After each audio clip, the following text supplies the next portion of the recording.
역사적으로 볼 때 사탄이 교회와 성도들을 핍박하고 공격하는 방법으로 크게 두 가지를 들 수가 있는데, 첫 번째 방법은 핍박과 죽음이라는 공격적인 방법을 사용하는 것입니다. 두 번째는 광명의 천사 같은 사람을 숭배하도록 만드는 방법. 이 두 가지 방법을 역사적으로 사탄이 많이 사용했습니다. 핍박과 죽음이라는 방법으로 교회와 성도들을 공격하고 멸절시키려고 하는 방법은 효과를 보는 듯 했지만, 그러나 오히려 교회와 성도들의 믿음을 강하게 하고 오히려 연단하게 해서 그 믿음으로 사탄과의 영적인 전쟁을 치르는 강한 군사로 만드는 효과를 가져왔습니다. 그래서 사탄은 광명의 천사처럼 나타난 사람을 통해서 교회와 성도들을 대적하는, 교회 공동체를 분열시키고 그리고 성도들의 신앙을 변질시키는 이러한 방법을 주로 사용하고 있습니다. 종말이 가까울수록 사탄은 자기 때가 얼마 남지 않음을 알고 더 강력한 공격을 통해서 교회와 성도들을 대적하고 복음의 본질과 그리고 교회의 본질을 잃어버리게 하는, 그리고 그 능력을 상실하게 하는 그러한 역사를 하고 있습니다. 그때 사용하는 사탄의 하수인이 오늘 이 본문에 소개되고 있는 둘째 짐승입니다. 둘째 짐승. 오늘은 둘째 짐승에 대해서 다룰 것입니다. 저번 주에는 사탄이 사용하는 하수인 중에 강력한 정치력과 경제력과 어떠한 공권력 이런 것들을 다 동원해서 교회와 성도들을 무력으로 대적하는 첫째 짐승에 대해서 살펴봤습니다. 오늘은 간접적인 방법이지만 둘째 짐승을 통해서 교회와 성도들을 공격하는 모습을 살펴보게 될 것입니다. 역사적으로 볼 때 첫째 짐승의 역할을 했던 그런 존재들을 보면 1930년대와 40년대에는 히틀러를 중심으로 한 나치즘, 이 나치즘이 그런 역할들을 했습니다. 그래서 많은 유대인들과 기독교인들을 학살시키고 죽이는 이러한 작용들을 했었죠.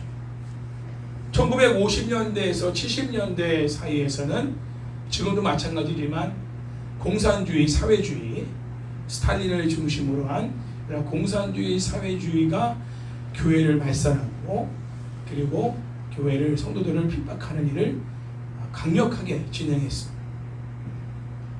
지금은 이슬람 국가, IS 세력, 테러 집단, 이런 집단들, 이슬람 극단주의 자들을 통해서 교회와 성도들을 죽이고 학살하는 이러한 일들을 진행하고 있어요.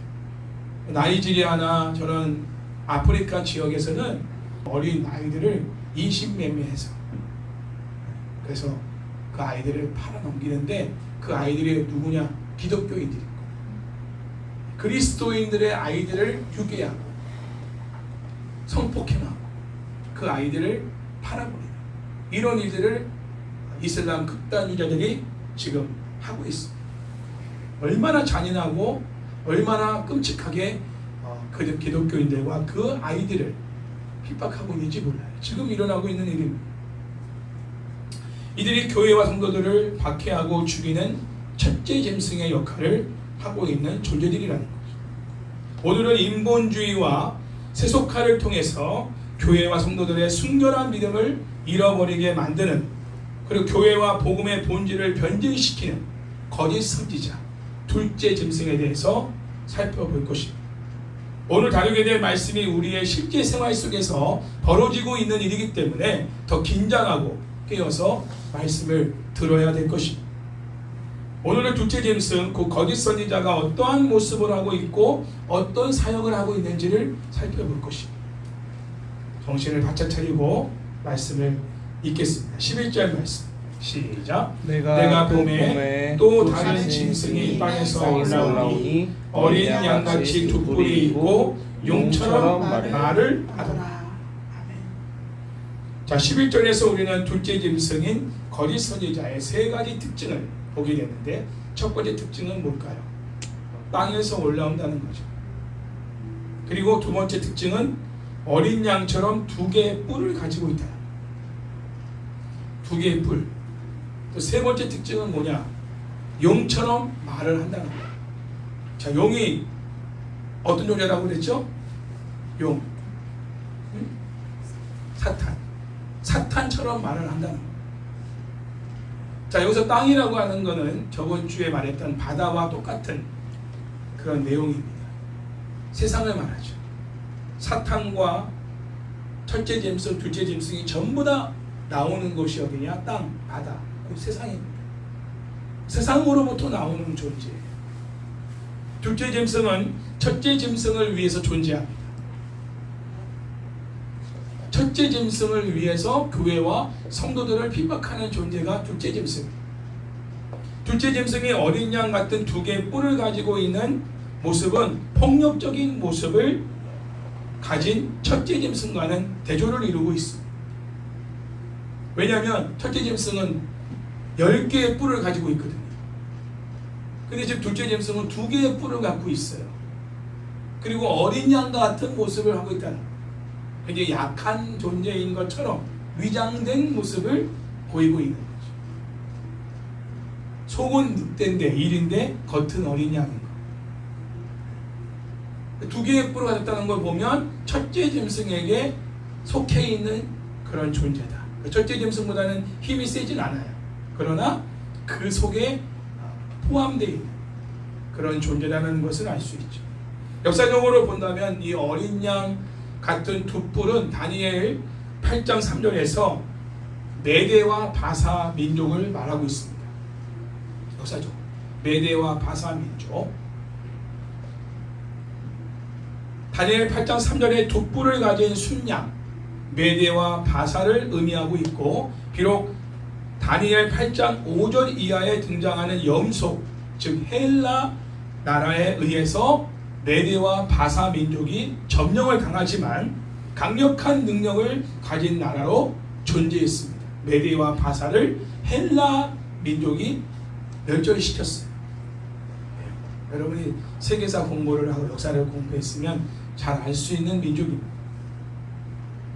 둘째 짐승은 어린 양 같은 두 뿔을 가진 존재다. 자, 누구와 좀 비슷한 모습을 좀 연상하고 있습니까? 어린 양 하면 딱 떠오르는 분이 예수님이잖아요. 어린 양 대신 예수님을 모방하는 목적을 갖고 있다. 둘째 짐승이. 사탄은 원래 자신이 하나님처럼 되고 싶은 존재예요.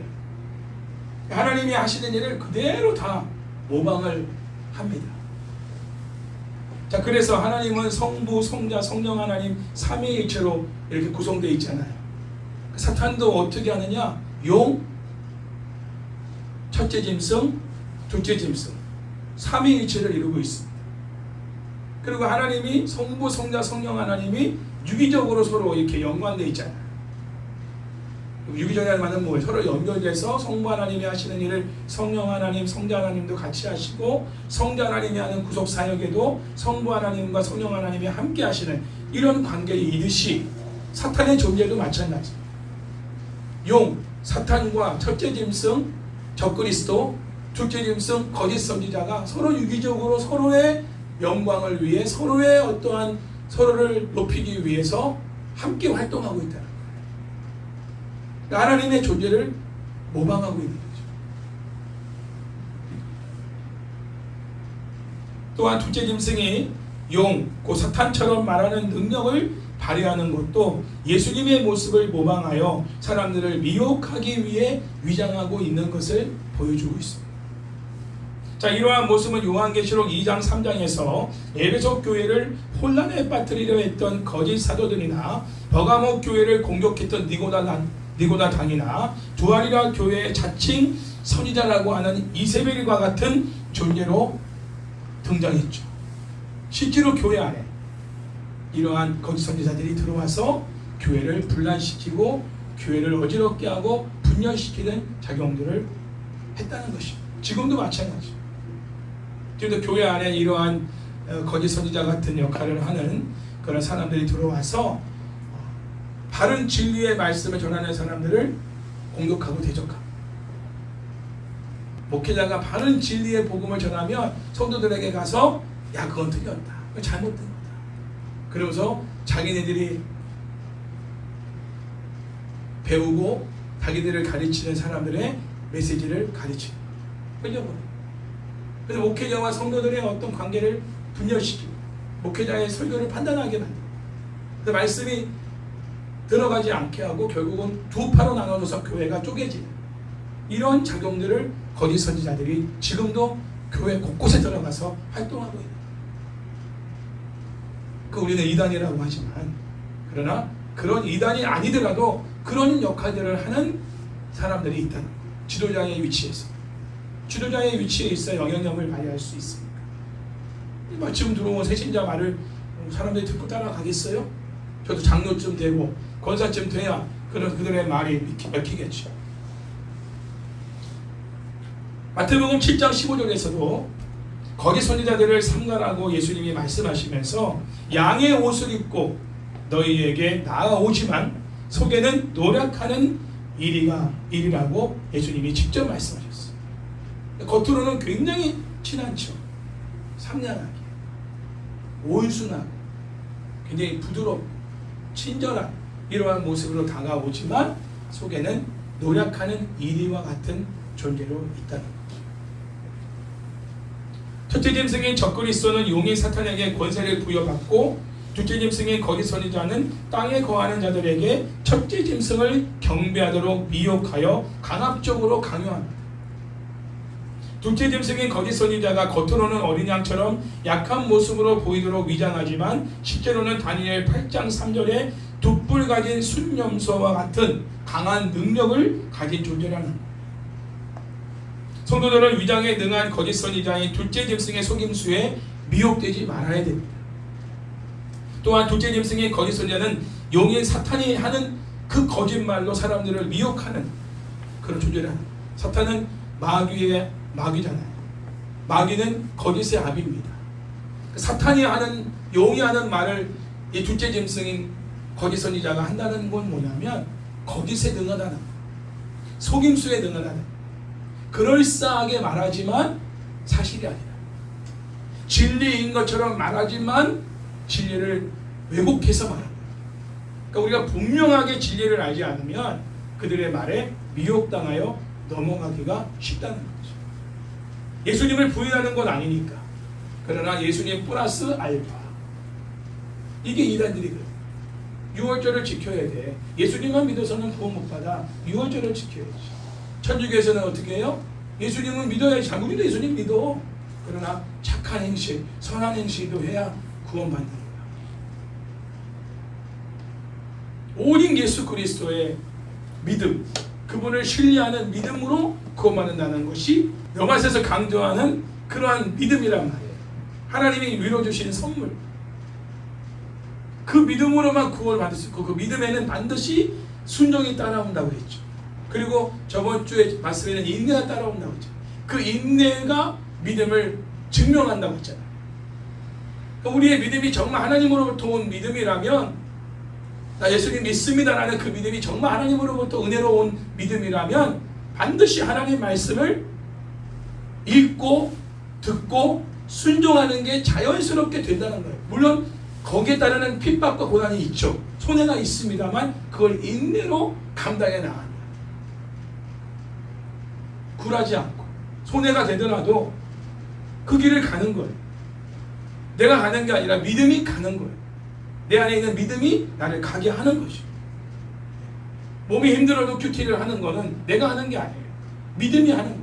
몸이 힘들어도 중보기도를 해야 하는 것은 내가 하고자 해서 하는 게 아니라 믿음이 이끌어가는 거예요. 돈이 없어도 누군가를 섬기고 가난한 사람들을 돕게 하는 것은 내가 하는 게 아니에요. 나는 계산하죠.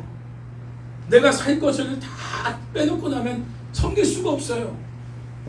근데 나갈 게 한두 가지가 아닌데, 근데 하나님이 누구를 섬겨라, 그 물질로 누구를 도와라 할 때 내 안에 있는 믿음이 작동하는 거예요.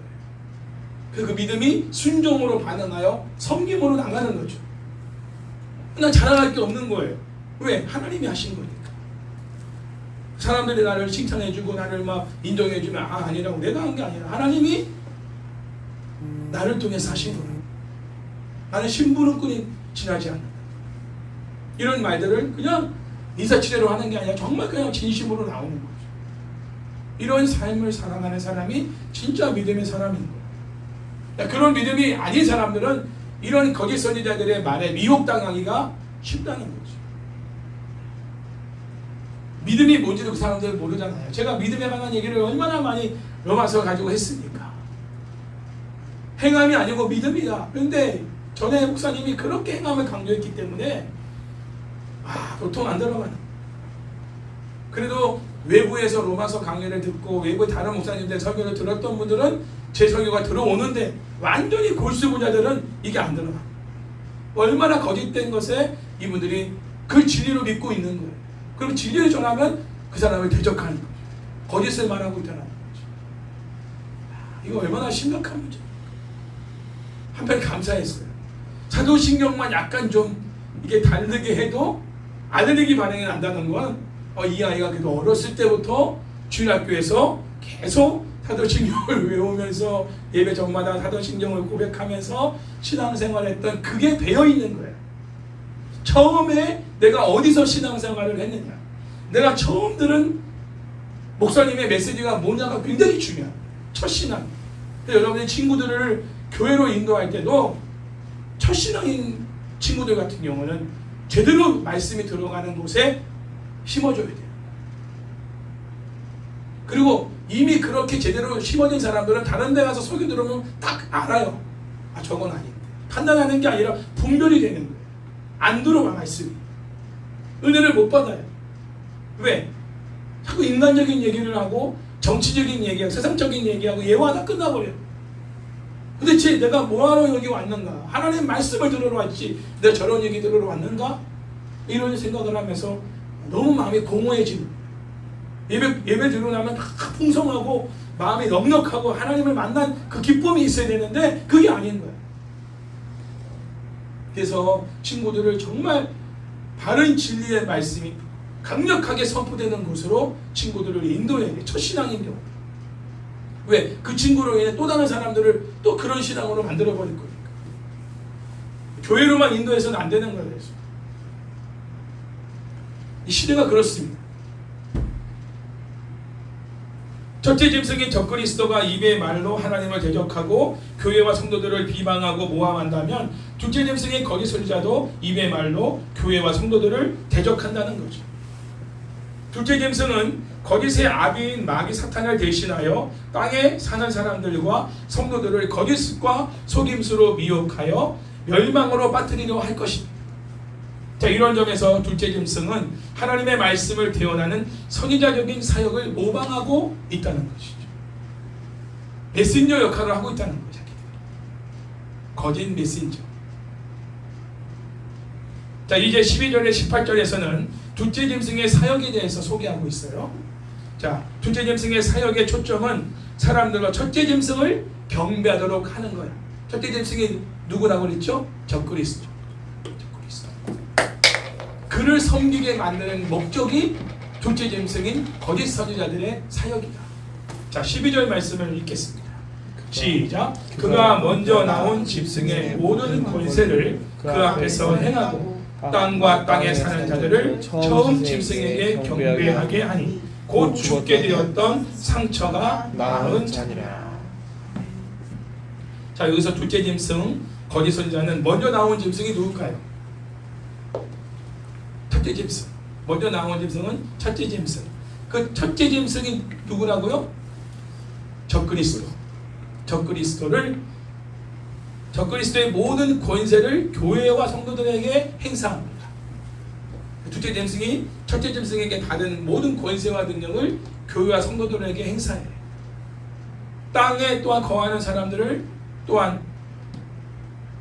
땅에 거하는 자들로 죽게 되었다가 다시 살아난 첫째 짐승인 적그리스도를 경배하게 만들어요.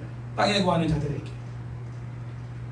용인 사탄이 첫째 짐승인 적그리스도에게 모든 권세를 위임하고 첫째 짐승은 둘째 짐승인 거짓 선지자에게 용으로부터 위임받은 모든 권세를 위임합니다.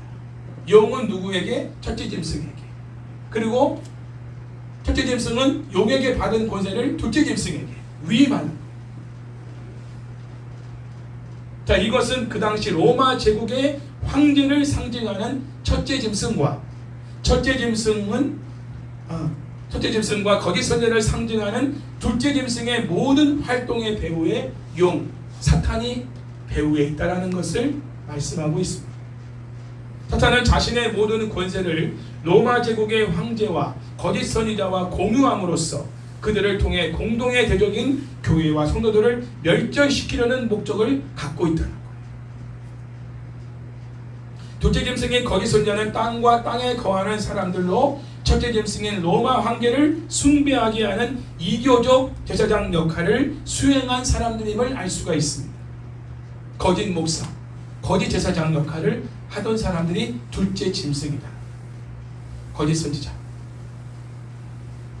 자, 그런데 첫째 짐승인 적그리스도는 자기가 사람들로부터 경배를 받으면서 서서히 사람들을 누구에게로? 용, 사탄에게로 경배하도록 인도한다는 것.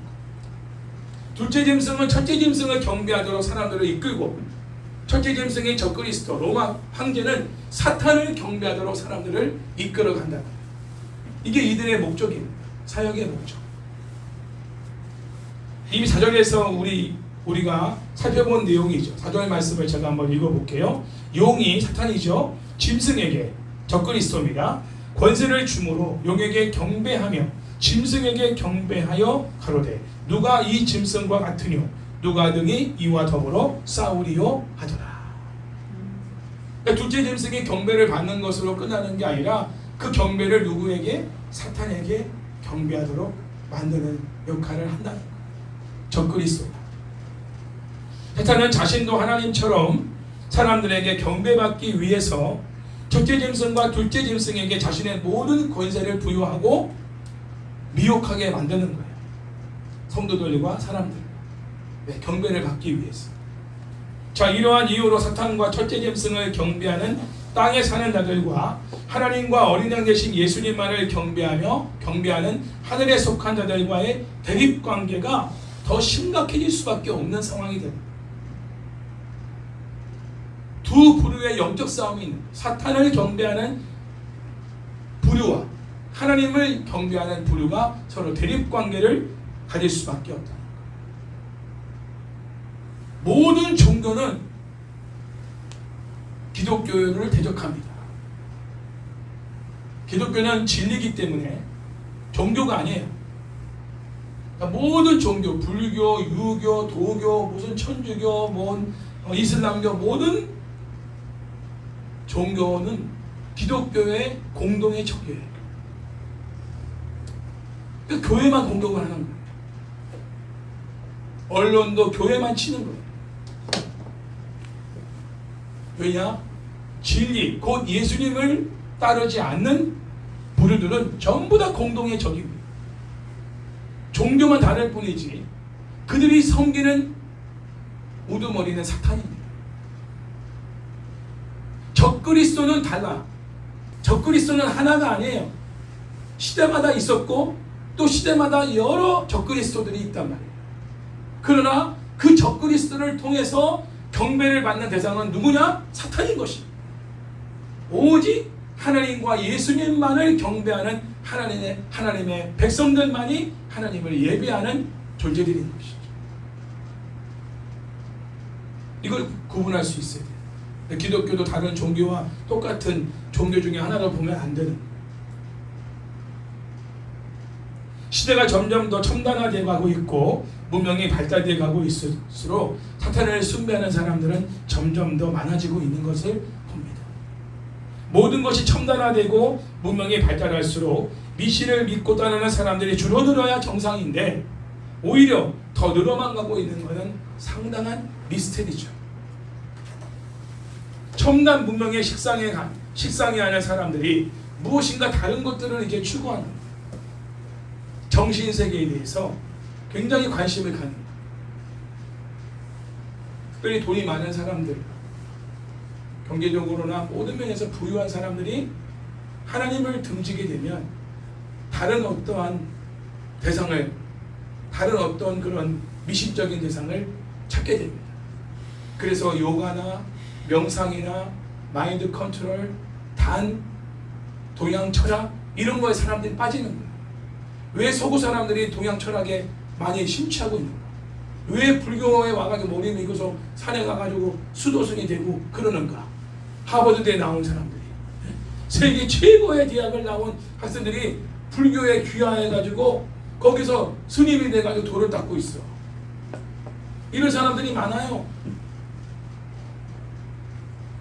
뭔가 영적인, 정신적인 것들에 관심을 갖는 사람들은 똑똑한 사람들입니다. 머리가 좋은 사람, 비상한 사람들이 영적인 세계에 관심을 가져요. 그런데 대상이 하나님이 아닌 거지. 사탄인 거예요. 미혹의 영의 역사하는 시대입니다. 이단에 빠진 사람들 보면 서울대생들이 얼마나 많습니까? 석박사들이 얼마나 많은데. 똑똑한 사람들이 그런 데 많이 빠지는 거예요. 머리 좋은 사람들이 그런 것들을 굉장히 추구하거든요. 정신세계에 대해서. 자기가 그런데 성경을 공부하면서 자기가 막 가르치고 그러지 않습니까? 그러나 바른 진리를 가르치는 게 아니에요. 구원파적인 사상이 굉장히 강합니다. 근데 얼마나 많은 연예인들이 성경 공부 모임에 참여합니까? 주중에 몇 번씩이나. 이름만 대도 알만한 연예인들이 다 거기서 성경 공부해요. 그 정도의 신뢰도를 갖고 있으니까. 또 얼마나 또 큰 기업가 같은 그런 엔터테인먼트를 갖고 있습니다. 그러니까 그런 부류들이 굉장히 많은 거예요. 자, 더욱이 13절과 14절 말씀을 보게 되면 둘째 짐승인 거짓 선지자가 큰 이적을 행합니다. 어떤 이적을 행하느냐? 사람들 앞에서 막 불을 하늘로부터 땅에 내려오게 하고요, 짐승 앞에서 받은 바의 이적을 행함으로 땅에 거하는 사람들을 미혹하게 해서 땅에 거하는 자들에게 칼에 상하였다가 살아난 짐승, 첫째 짐승이죠. 그 첫째 짐승을 위하여 우상, 형상을 만들게 만듭니다. 그러니까 둘째 짐승이 하는 게 뭐냐면 적그리스도의 우상을 만들게 만드는 거예요. 금부처를 만들고 돌상을 만들고 그 우상 반지를 만들어서 그걸 경배하게 만드는 거예요. 이걸 누가 하느냐? 둘째 짐승이 하는 겁니다. 자, 13절과 14절 말씀을 읽겠습니다. 큰 이적을 행하되 심지어 사람들 앞에서 불이 하늘로부터 땅에 내려오게 하고 짐승 앞에서 받은 바 이적을 행함으로 땅에 거하는 자들을 미혹하며 땅에 거하는 자들에게 이르기를 칼에 상하였다가 살아난 짐승을 위하여 우상을 만들라 하더라. 둘째 짐승인 거짓 선지자들은 첫째 짐승인 적그리스도를 촉진하기 위해 사람들을 미혹하는 수단으로 이적을 사용합니다. 큰 이적은 하나님으로부터 임한 것처럼 보이게 하여 그들이 참된 선지자인 것처럼 권위를 가지고 있는 것처럼 사람들에게 착시 현상을 불러일으키는, 와, 저 사람이 진짜 하나님의 종인가 봐, 능력의 종이다, 성령이 충만한 종이야, 이렇게 사람들이 알고 그들을 따르도록 만드는 거예요. 그래서 이적을 행하는 거예요. 그들이 사람들 앞에서 불을 하늘로부터 땅으로 내려오게 하는 능력을 행사하는 것은 11장 4절에서 입에서 불을 내어 대적하는 자들을 소멸케 했던 두 증인의 능력과 대비가 되죠. 이것도 모방하는 거예요. 또한 열왕기상 18장 38절에서 무능한 바알과 아세라 선지자들과 대조되는 엘리야 선지자를 모방하고 있는 것을 볼 수 있습니다. 하늘에서 불을 내리게 하는 거예요. 엘리야 선지자가 그렇게 했잖아요.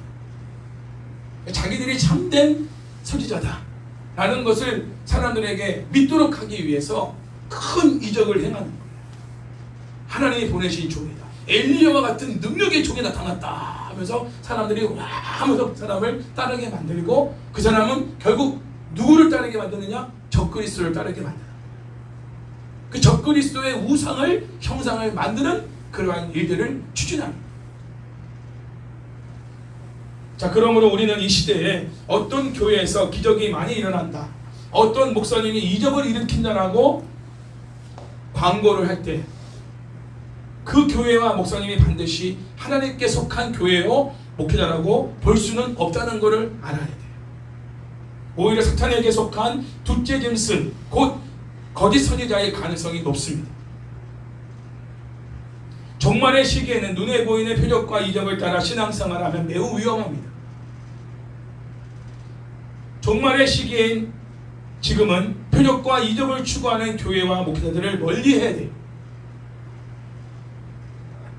물론 하나님께서 강권적으로 기적을 베풀어 주실 때가 있습니다. 제가 말하는 건 의도적이고 인위적으로 표적과 이적을 일으키는 것을 강조하는 교회와 목회자들을 피해야 된다는 거예요. 예배 시간에도 막 사람들 넘어뜨리고 잡아뜨리고 막 이런 것들을 행하는 사람들. 예배의 가장 중요한 핵심은 뭐예요? 말씀이에요. 말씀 선포입니다. 그 말씀 선포하는 시간들은 제껴놓고 성경 한 구절 읽고선 그냥 딴소리 하다가 그냥 나오라 그래가지고 사람들 잡아뜨리고 넘어뜨리고 어떤 뭐 치유 집회하고 이런 것들을 예배 안에서 진행하는 거는 피해야 된다는 거예요.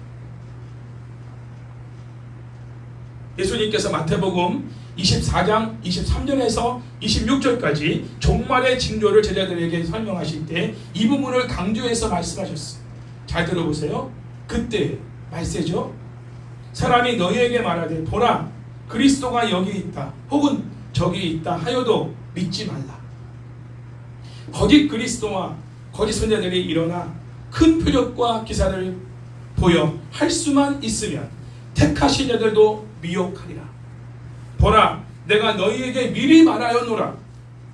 그러면 사람들이 너희에게 말하되 보라 그리스도가 광야에 있다 해도 나가지 말고 보라 골방에 있다 해도 믿지 말라. 예수님이 친히 제자들에게 앞으로 종말의 때에 이런 사람들이 많이 등장하게 될 것이다. 현혹되지 마라. 이렇게 당부하신 말씀입니다.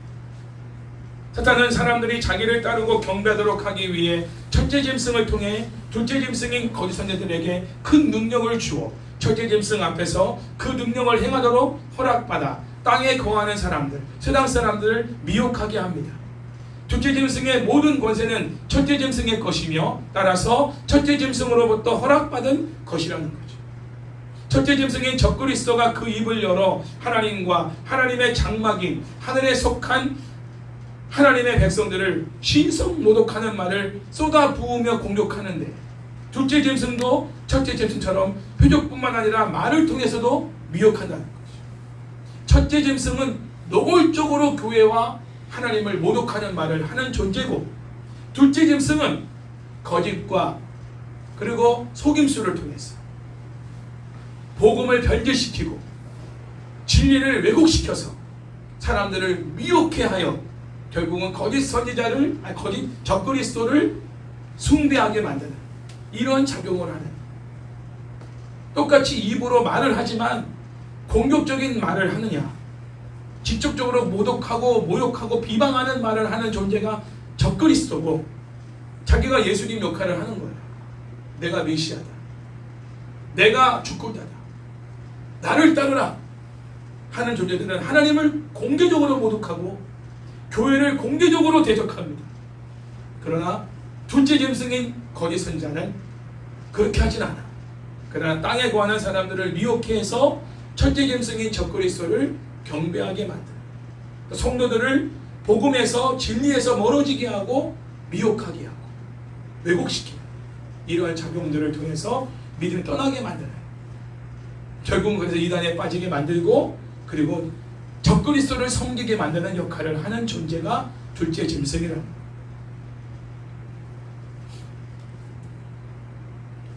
첫째 짐승은 그 당시 네로 황제를 대표로 하는 로마 제국의 황제를 의미합니다. 둘째 짐승은 거짓 선지자를 의미하지만 로마 황제 숭배를 추진하던 이교도의 제사장들을 상징하기도 하죠. 유한 당시 로마 제국 황제의 우상을 제작하는 것은 잘 들으세요. 로마 제국 정부의 주도자들에 의해서 주도된 것이 아닙니다. 로마 정부가 네로 황제에 대한 우상을 지으라고 명령한 적이 없어요. 개인이나 여러 도시들에 속한 엘리트 그룹에 의해서 주도가 된 일입니다. 황제 숭배를 주관하는 제사장들 역시 엘리트 그룹에 속한 사람들 중에서 선출되었어요. 그들이 직접 그런 역할을 한 적도 있습니다. 그러니까 로마 시대의 엘리트 그룹, 그들이 바로 이런 이교적인 제사장 역할을 해서 적그리스도인 로마 황제의 우상 숭배를 하도록 촉진하는 역할들을 그들이 감당했다. 여기저기다 신전을 짓고 여기저기다 황제의 우상을 만드는 역할들을 그 로마 시대의 엘리트 그룹들이 그 일을 주도적으로 한 것이지, 로마 정부가 그것을 명령을 내려가지고 주도적으로 그 일을 한 것이 아니라. 왜? 로마 황제에게 잘 보여야 되니까. 로마 황제에게 칭찬을 받아야 되니까. 경쟁적으로 그 일을 각 지역마다, 나라마다 그 일을 진행한 사람들이 그 지역과 그 주변의 엘리트 그룹 사람들이 로마 황제에게 빌붙어 있는 인간들이죠. 황제로부터 하산을 받는 그런 사람들. 로마 시대에 영향력 있는 엘리트 시민들과 후원자들이 시골과 도시에 황제를 위한 신전을 세웠고, 그 신전에 로마 황제의 형상이 두드러지게 드러나 있었다는 거죠. 에베소 지역에는 로마 황제를 위해 지어진 신전에 티투스의 형상이 있었고, 실제로 버가모 지역에는 아우구스투스의 형상이 있었으며, 라오디게아 지역에는 도미티안, 서머나 지역에는 티베리우스 형상이 세워졌고, 그 형상들은 대부분 군복을 입은 왕의 모습을 형상으로 만들었고, 서머나 지역에는 티베리우스의 형상이 제사장의 복장을 하고 있는 형상으로 우상을 만들었어요. 심지어는 지금 아시안게임이 진행되고 있지만 올림피아의 신들의 모습으로 황제의 모습을 형상으로 만들어서 숭배하게 만들었다. 사실 올림픽 경기도 이건 원래 우상 숭배적인 행동입니다. 정신. 모든 사람들이 누구를 위해 지금 열심히 경기를 하느냐? 당시 로마 시대는 로마 황제를 위해서 경기를 하는 거예요.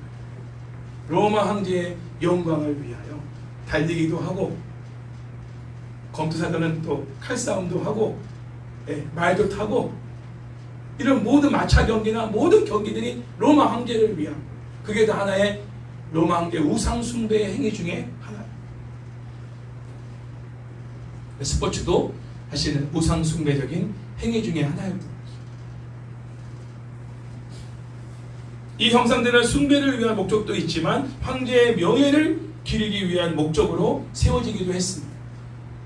또한 14절에서 칼에 상하였다가 살아난 이란 문구는 첫째 짐승의 모델로 사용된 네로 황제가 칼을 목에 찌름으로써 스스로 목숨을 끊은 사건을 배경으로 묘사한 것입니다.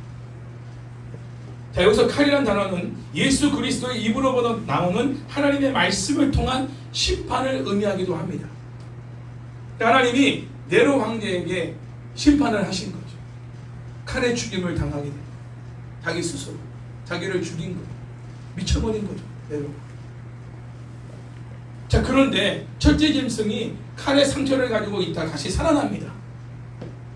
첫째 짐승은 하나님의 심판에도 불구하고 치명적인 상태에서 살아나는 신비한 능력의 소유자로 인식되어 땅에 사는 자들로 압도하고 그들로부터 경배할 마음을 이끌어내기에 충분한 당위성을 갖게 되죠.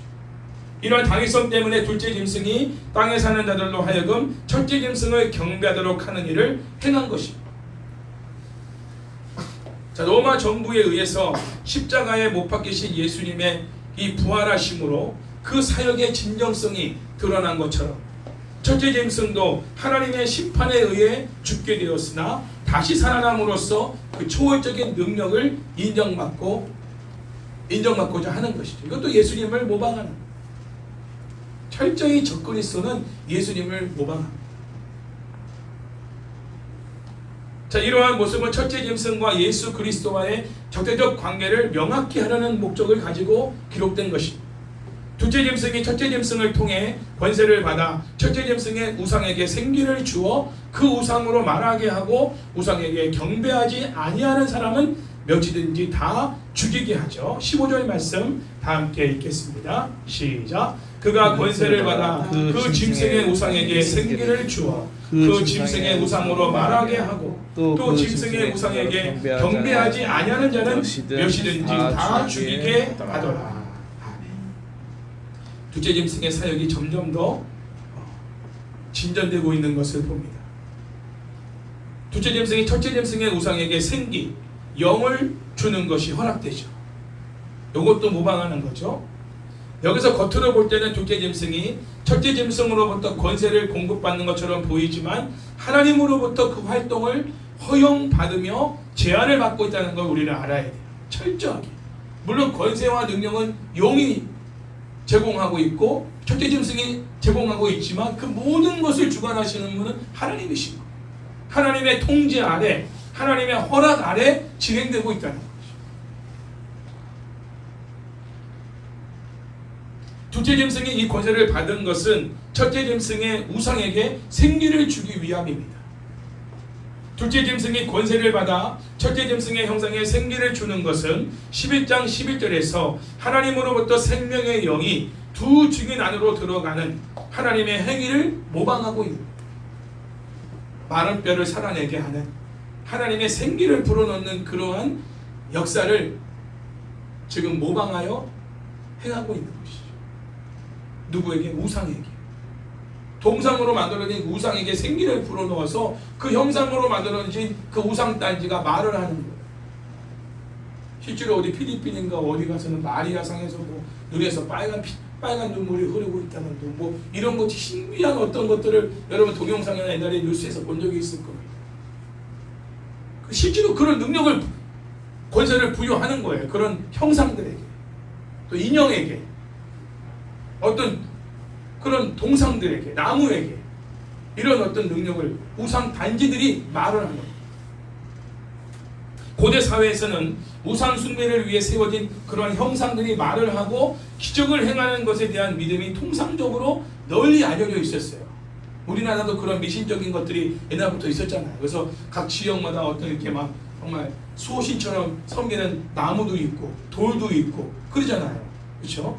그래서 돌 재단을 만들어 놓기도 하고 아주 오래된 나무에다가 단을 쌓고 거기다가 절도 하고. 우리나라도 그런 미신적인 게 있는데 전 세계가 다 그런 게 있어요. 어디 가봐. 저 아마존 강에 들어가 봐도 저 원주민들도 그런 행위를 하고 있어요. 자, 이러한 믿음의 근거에서 우상 숭배자들은 우상의 형상을 매개로 하여 귀신들이나 마귀들과 영적 교감을 가지는 행위를 가지곤 했습니다. 영적으로 귀신과 교류하는 어떠한 매개체가 되는 거예요. 그 도구들이, 그 형상들이. 우상 숭배자들이 하는 거 보면은 돌탑을 막 돌든지 탑을 쌓든지 뭐 석가탑을 빙빙 돌면서 소원을 빈다든지 이런 행동들을 하지 않습니까? 그 돌에 무슨 힘이 있는데, 돌에 무슨 능력이 있는데, 그리고 마리아상 가가지고 안수기도 받잖아요. 전주상 가가지고 마리아가 다 이러고 있는 동상에 가서 사람 줄을 쫙 서가지고 한 사람씩 거기다 머리를 갖다 대면서 안수기도 받지 않습니까? 제주도에는 하루방이 그 우상이에요. 그래서 애기 못 나면 하루방 코 만지면 아들 난다는 둥, 그런 미신적인 게 있잖아요. 실제 그런 능력을 경험했으니까 그게 전례가 돼서 지금 나오는 거죠. 그런 능력들을 안 경험하면 거짓이야, 나 가짜야, 이건 말도 안 되는 것들이지 그랬겠죠. 제주도 사람들이 그거를 경험했으니까, 그 능력을 경험했으니까 이게 전례가 된 거 아닙니까? 남아있는 거 지금까지. 돈 하루방을 섬기는 거예요. 그 사람. 바다를 지키는 신이고.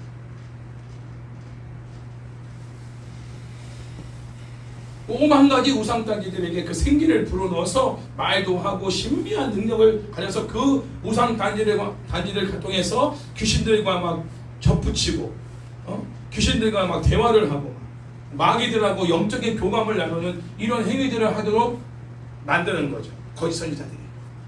그러니까 무당들이 다 여기에 해당하는 거예요. 무당. 신접자들. 둘째 짐승이 첫째 짐승의 우상을 경배하도록 강행한 것은 우상 숭배를 거부하도록 부르심받은 주님의 신부된 성도들에게는 핍박과 고난이 주어질 것을 연상케 하는 거죠. 우리는 그런 거에 경배하지 않으니까. 그리스도인들은 이러한 적대적 세력의 도전에 철저히 대비하고 있어야 한다는 것이죠. 제사 지내는 것도 마찬가지예요. 죽은 조상신에게 무슨 음식을 차려놓고 뭐 그렇게 제사를 지내는 게 뭔 중요하겠어요. 실제로 귀신이 와서 그걸 먹기도 한다잖아요. 없어져 음식이. 그런 일들도 일어난다는 거예요. 이런 하나의 세팅된 어떠한 그런 재단이나 이런 것들도 실제로 귀신과 교감하는 어떠한 매개체가 되는 거예요. 그게 귀신이 직접 와서 그 음식을 먹는다는 거예요. 장례식장에 갔을 때 처음 봤어요. 사람들이 신발 벗고 들어가는 그 입구 앞에다가 이게 밥상을 차려놓은 거야. 뭔가 했더니 이게 귀신이 여기 들어오지 말고 이거 먹으라고 이거 차려놓은 거야. 그러니까 우리는 그게 아무렇지도 않게 우리는 그냥 보잖아요. 이게 뭐 이런 걸 왜 하는 거야? 우리는 전혀 영적으로 그들과 이게 귀신의 지배를 안 받으니까. 그러나 그 세계에 있는 사람들은 그게 굉장한 영향을 받는 거예요.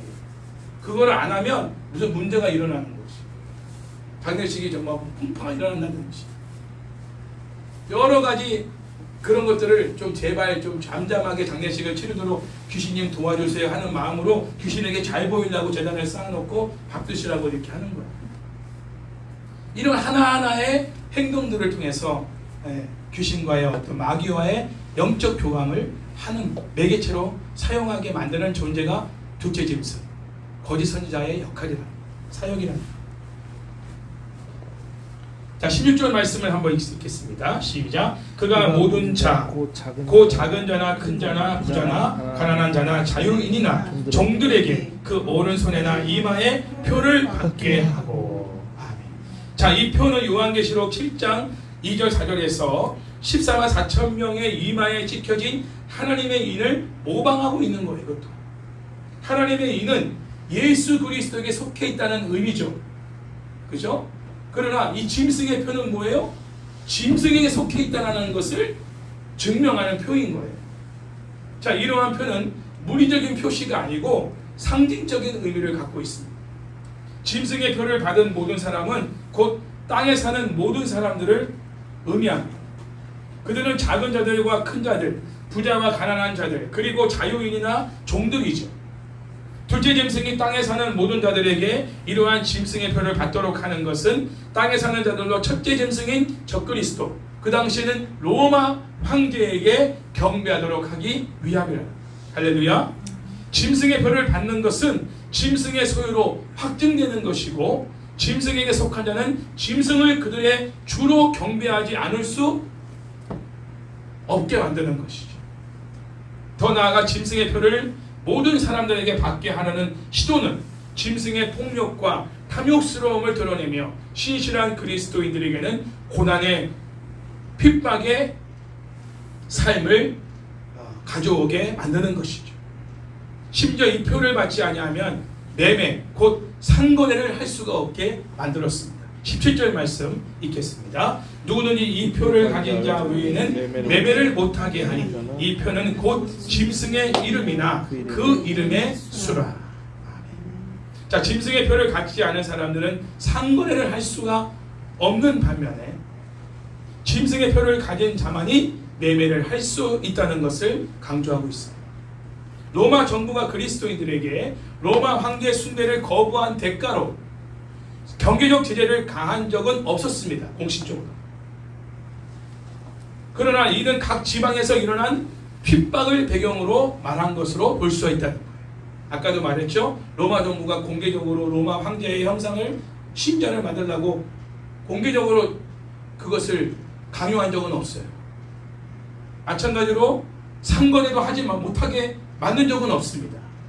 그러나 그 지역에 있는 거짓 선지자들, 이교적인 제사장적인 역할을 하는 엘리트 그룹들이 로마 황제에게 과잉 충성을 하여 자기들이 거기에서 얻는 이익이 있고 유익이 있고 로마 황제에게서 받는 그 하사되어지는 그런 어떤 것을 통해 자기의 권위와 자기의 자리와 위치와 권세를 유지할 수 있는 그런 엘리트 그룹들이 만들어내는 거예요.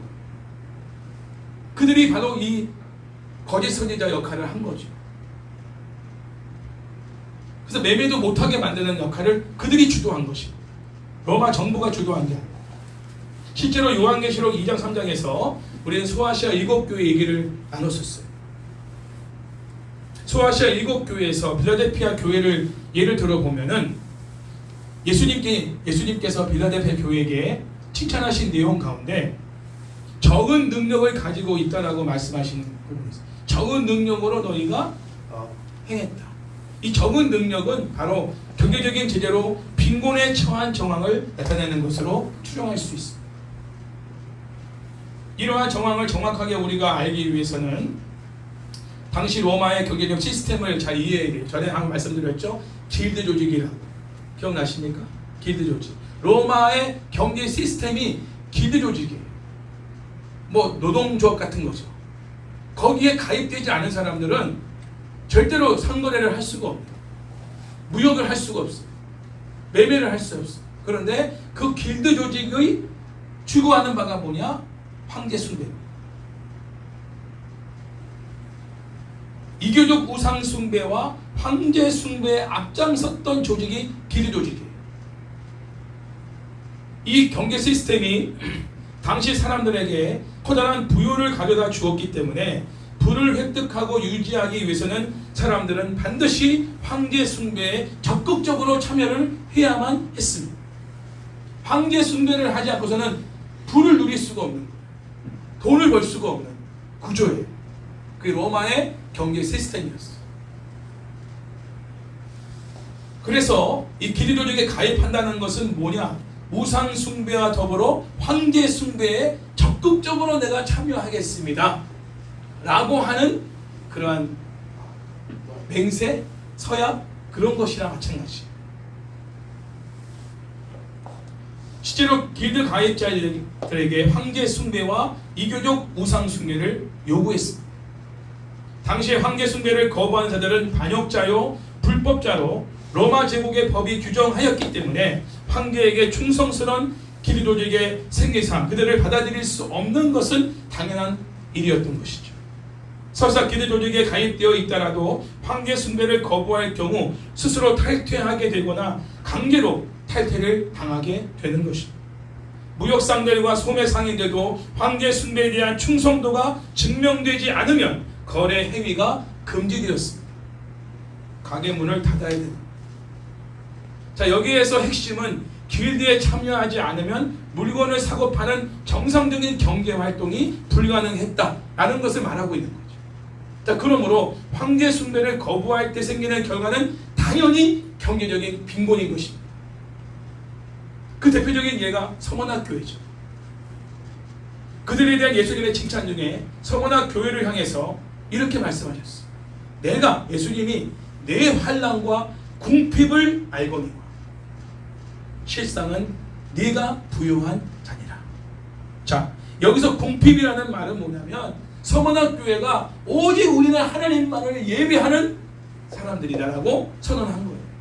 다시 말하면 황제 숭배를 정면적으로 거부한 교회가 서머나 교회입니다. 그 말은 그 당시 상황에서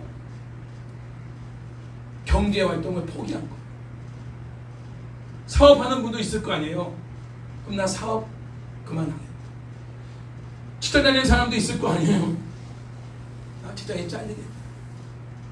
굶어 죽더라도 나는 황제에게 또 황제가 만들어낸 황제를 숭배하게 만들어낸 저 형상 앞에 저 신전 앞에 절할 수 없다. 마치 다니엘과 세 친구처럼 그런 믿음을 지켰던 사람들이 서머나 교회 지금도 존재하고 있죠. 서머나 교회 지금도 얼마나 많은 핍박이 거기다 모슬렘 지역이니까 이슬람 지역이니까 얼마나 많이 있겠습니까만 그들은 그 신앙을 계속 지켜나가고 타협하지 않아요. 버가모 교회 역시도 길드 멤버십의 문제로 인한 경제적 불이익이 발생한 바 있다는 것을 우리는 이미 버가모 교회의 얘기를 통해서 들었습니다. 또 두아리라에도 두아리라의 상인이 누구예요? 루디아 옷감 장사 루디아. 이 루디아가 두아리라 출신이 아닙니까? 거기서 빌립보 교회가 시작된 거예요.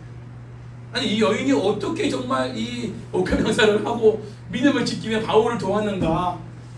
빌립보 교회 창시자고 이런 역할을 어떻게 감당했을까? 참 아이러니컬한 상황, 이런 조직 사회에서 하나님의 전적인 도우심이겠죠.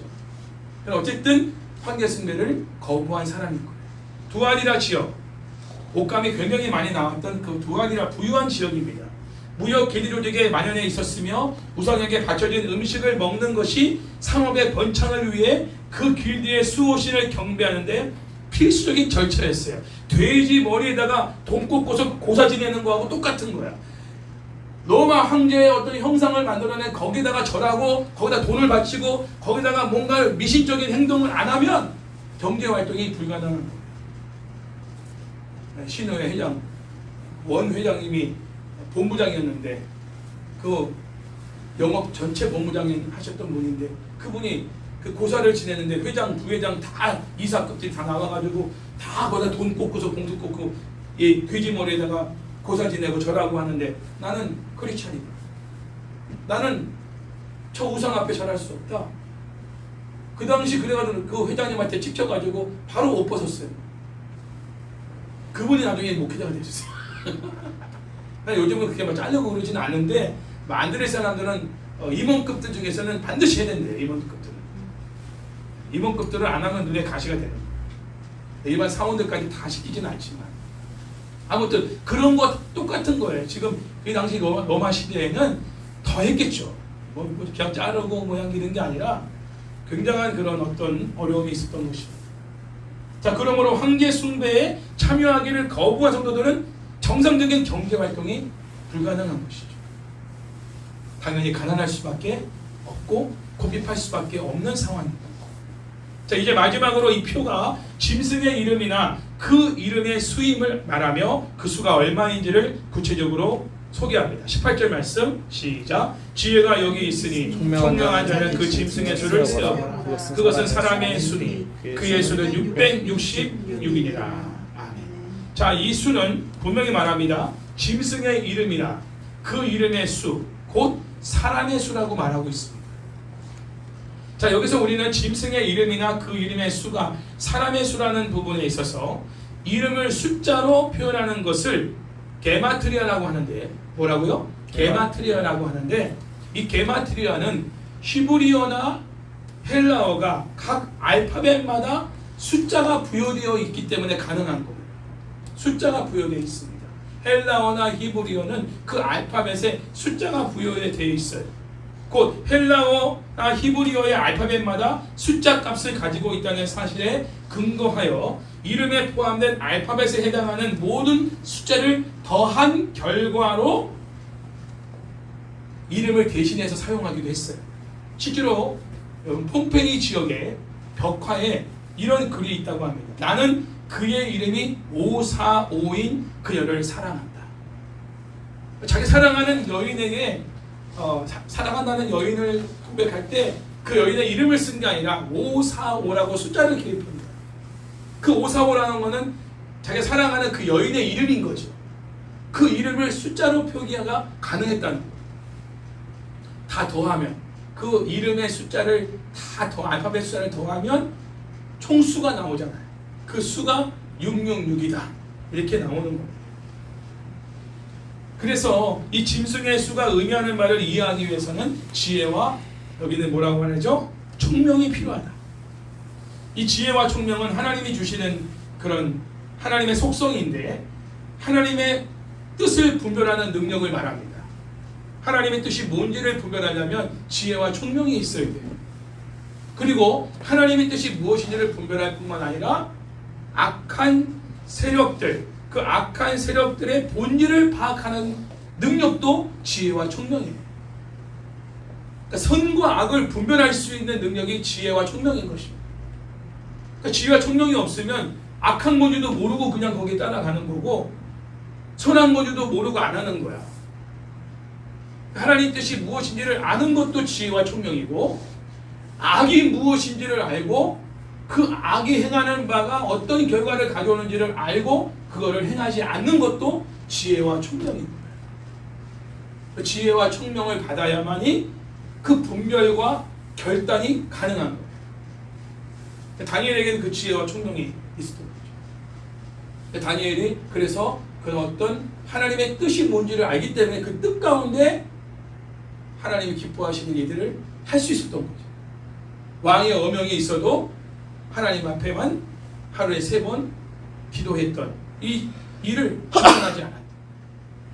사드락과 메삭과 아벤느고도 하나님이 다니엘만큼은 아니지만 지혜와 총명을 주셔서 왕의 금신상 앞에 절하지 않을 수 있었다. 하나님 기뻐하시지 않아요. 하나님 뜻이 아닌 것을 알았기 때문에. 알 뿐만 아니라 그 아는 바대로 행하게 하는 능력이 지혜와 총명인 것입니다. 솔로몬이 사실 그거를 받았는데 그걸 계속 유지하지 못했죠.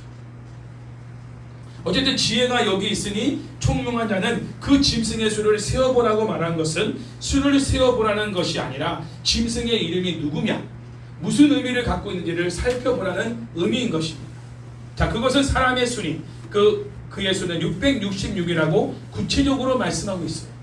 자, 666이라는 숫자는 컴퓨터의 바코드 숫자이거나 사탄의 숫자가 아닙니다. 예전에 그런 말이 많이 있었지만 사실이 아니에요. 사람의 수입니다. 자, 그런데 어떤 사람의 수냐 하면, 잘 들으세요. 사탄의 권세를 받아 교회와 성도들을 죽이고 수많은 사람들을 사탄에게 인도하는 짐승, 적그리스도의 수라는 거죠. 자, 그 이름을 수로 환산하니까 666이 나온다는 거예요. 그 수가 나올 수 있는 인물을 추적하기 위해서 필요한 것은 뭐냐면 그 당시 유력한 인물로서 짐승의 역할과 속성에 부합한 인물이 누군지를 알면 되는 거예요. 그게 바로 네로 황제라. 네로 황제의 이름은 네로 케사르입니다. 네로 케사르. 네로 케사르라는 그 이름을 알파벳 숫자를 다 더한 수가 666이에요. 헬라어 이름을 히브리어로 음력한 것을 그 철자에 부여된 숫자를 합하면 정확하게 666이라는 숫자가 나오기 때문에 이 666 사람의 수는 바로 네로 황제를 말하고 있다. 자, 여기서 네로의 귀환의 이야기와 함께 다시 한번 네로 황제가 짐승의 모델로 사용되고 있음을 알려주고 있습니다. 요한계시록 당시의 왕은 누구라고 했어요? 이 요한계시록 기록된 당시의 왕은 도미티안 황제였단 말이에요. 그런데 왜 네로 황제를 666이라고 공개적으로 요한이 그것을 말하고 있는가? 그것은 최초로 기독교를 공식적으로 핍박한 황제가 네로였기 때문에. 그 다음 대의 왕이나 그 다음 대의 왕도 다 네로의 귀환인 거예요. 왜? 네로가 하는 짓을 그대로 하고 있으니까. 네로가 시작한 일을 그 다음 왕도, 그 다음 왕 도미티안도 계속 그 짓을 해서 교회와 그리스도인들을 핍박하고 공개적으로 처형하는 이런 일들을 진행하고 있으니 기독교인들이 볼 때는 네로의 귀환인 거죠. 네로가 죽었으나 살아난 것과 같은 모습을 보이고 있는 거예요. 실제로 죽어서 살아난 게 아니라 그런 역할을 네로가 했던 짓을 지금 다음 왕들이 계속 하고 있으니까. 자, 그렇다면 666이라는 짐승의 표를 받는 것은 뭘 의미하느냐? 네로 황제를 대표로 하는 로마 제국 황제의 이름을 받는다는 것을 의미합니다. 컴퓨터 칩을 받는, 베리칩을 받는 그걸 의미하는 게 아니에요. 이거 가지고 세대주자들이 자꾸 장난을 친단 말이야. 베리칩 받지 마라. 컴퓨터 수, 바코드 이렇게 찍고 막 옛날에 많았잖아요. 사람의 수란 말이야.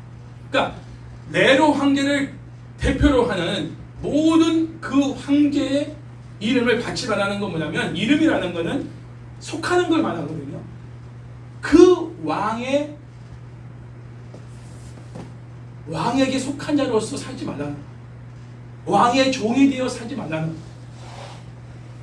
지혜와 총명을 가지고 짐승의 수를 세도록 명령하면서 그 짐승이 네로 황제고 네로 황제를 또한 대신하여 하고 있는 모든 황제들이니까 그들을 숭배하지 말고 하나님만을 섬기라고 말하고 있는 거예요. 시간이 돼서 제가 말씀을 이제 정리합니다.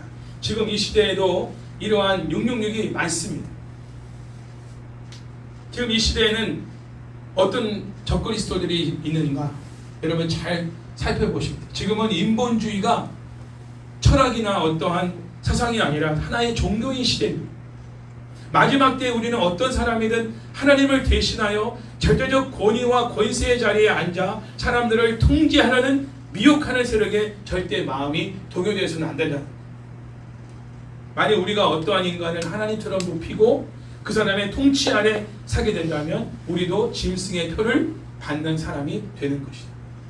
아시겠죠? 이 짐승의 표를 우리가 받는다는 게 무슨 의미가 있느냐? 어떤 인간을 하나님처럼 높이고 그를 경외하는 마음을 갖는 것. 분명 마지막 때에는 짐승의 표를 받지 않은 사람들은, 적그리스도를 하나님처럼 높이지 않는 사람들은 물건을 사거나 팔 수도 없을 만큼 경제 활동이 어려울 때가 올 수도 있습니다. 로마 시대처럼. 사우디를 비롯한 중동의 이슬람 국가들도 알라만을 유일 신으로 인정하지 않고 다른 신을 인정하는 자국민들에게 기본적인 경제 활동을 보장해 주지 않습니다. 사회보장 제도가 안 돼요. 의료보험도 안 됩니다. 기독교인들은 중동 지역에 살아남을 수가 없어요. 이 마지막 때를 사는 우리들은 더 하나님 중심적인, 말씀 중심적인, 예배 중심적인, 교회 중심적인, 사명 중심적인 신앙생활을 지키며 살아야 되고, 우리 후손들에게도 하나님 중심의 신앙생활을 보여줌으로 가르쳐줘야 돼요. 다시 한번 강조합니다. 마지막 때일수록 거짓 선지자와 거짓 목사들이 여기저기 활동하고 있습니다. 공통적으로 그들은 하나님이 아닌 첫째 짐승인 적그리스도를 숭배하게 만들고 있습니다. 그 배후에서는 사탄이 경배를 받고 있습니다. 우리는 절대로 하나님이 아닌 그 어떤 인간도 숭배 대상으로, 경배 대상으로 삼아서는 안 됩니다. 사람 앞에 무릎 꿇으면 안 됩니다. 우리는 절대적으로 하나님에게만 무릎을 꿇어야 된다는 것이죠. 하나님만을 섬기고 경배하고 사람에게 경배해서는 안 된다는 것이죠. 오직 예수님만이 우리의 구원자이시고 우리 주인이시며 하나님만이 경배를 받으시기에 홀로 하나이신 하나님이심을 인정하며 마지막까지 이 믿음을 지켜나가기를 주의 이름으로 축원합니다.